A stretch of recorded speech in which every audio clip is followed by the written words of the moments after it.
Strašne sa ma dotklo jeho svedectvo, ktoré povedal dnes. A ja som si to vypočul a ma to strašne ohromilo. Keď rozprával o tom, že bol vtedy veľmi chudobný a že jeho rodina bola veľmi chudobná a že nemali čo jesť a že stáli jeden čas vonku, keď veľmi pršalo. A tento braček si pýtal jesť od iných ľudí a ľudia mu nechceli pomáhať. A viete, aké to je dneska, keď človek je chudobný a trpí a keď si ešte pýta jedlo, tak mu ešte možno nikto nechcel podať ruku. Nechcel mu pomôcť. Lebo každý rozprával, že to sú tí najhorší ľudia. A takto to bolo teraz s ním, ako rozprával svedectva. To ma strašne veľmi ohromilo. Ja som bol strašne prekvapený z toho svedectva. Ja som to vystavil na Facebook a mňa to proste dojalo. Ľudia naozaj. Veľa svedectva som v mojom živote počul. Maker Denisa, kanál. Veľa svedectva som počul v mojom živote. Ale toto som ešte nezažil v mojom živote. Vám poviem pravdu. Toto som ešte nezažil. Skutočne. Bio Peras. Toto ma tak, nie že ma to sklonilo, ale to ma zlomilo. Mňa to doslovne zlomilo. Toto svedectvo, ktoré on rozprával dnes. A on býva v Írsku, slúži pre toho úžasného pastora a on sa stal teraz diakonom, on je diakon, je to úžasný. Vtedy a on tam proste stál a ľudia mu nechceli proste pomôcť. Nedávali mu žiadnu pomoc, nič proste. A boli tam proste konzervy, odpadky a podobne. A toto si brali. A toto si doniesli do domu každý deň. A keď jeho mama videla, ako tieto odpadky a chleba a tie odpadky, konzervy a toto si berú do domu a toto jedia, tak to je úžasné, že jeho mama ešte zaplakala a plakala, pretože musela sa pozerať na svoje vlastné deti, že čo vlastne jedia.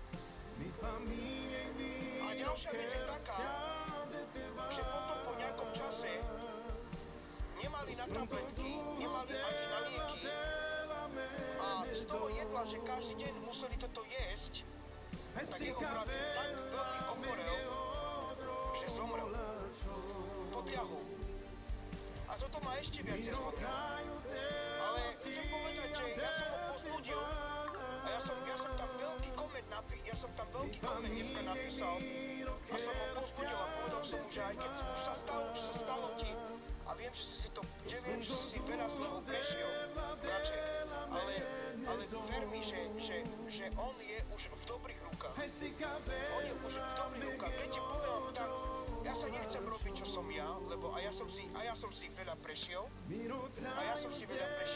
ale tým, čo si on prešiel, to ešte nie je nič oproti tomu, čo som si ja prešiel.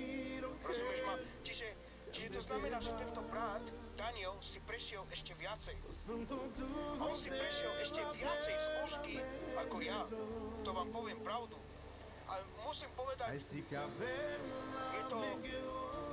Pre mňa tento človek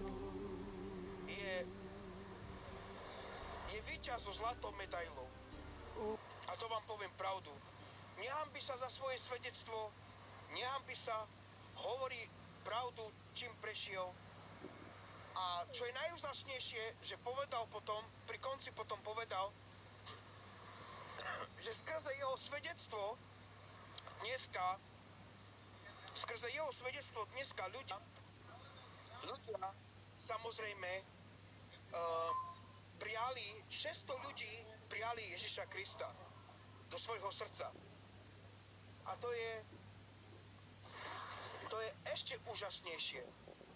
A mňa to veľmi teší. Takýto je náš Pán, naozaj náš Pán. Je to úžasné, naozaj. A mám z toho veľkú radosť. Chcem ti povedať, Daniel, že som veľmi pyšný a veľmi hrdý na teba, čo si dokázal v tvojom živote. Si pre mňa veľkým vzorom, Daniel. A verím tomu, že ty chodíš po tej správnej ceste, teba naozaj Pán sprevádza a žiješ naozaj ten svätý život. A nebuď smutný, aj keď si prešiel, čím si prešiel, je pravda, že si strátil svojho brata. Je to veľmi bolestné a veľmi to bolí, ale chcem ti povedať, že Pán si ťa použil. Boh si ťa použil na tento obraz, si ťa použil, aby si slúžil, aby si hovoril toto svedectvo pre tých ľudí, ktorí naozaj nepoznajú Boha. Možno sa niektorí z vás pýtate, že ako to je možné, že stratil svojho brata a prečo týmto prechádzal. Viete, tak vám poviem, ja vám na to neviem odpovedať.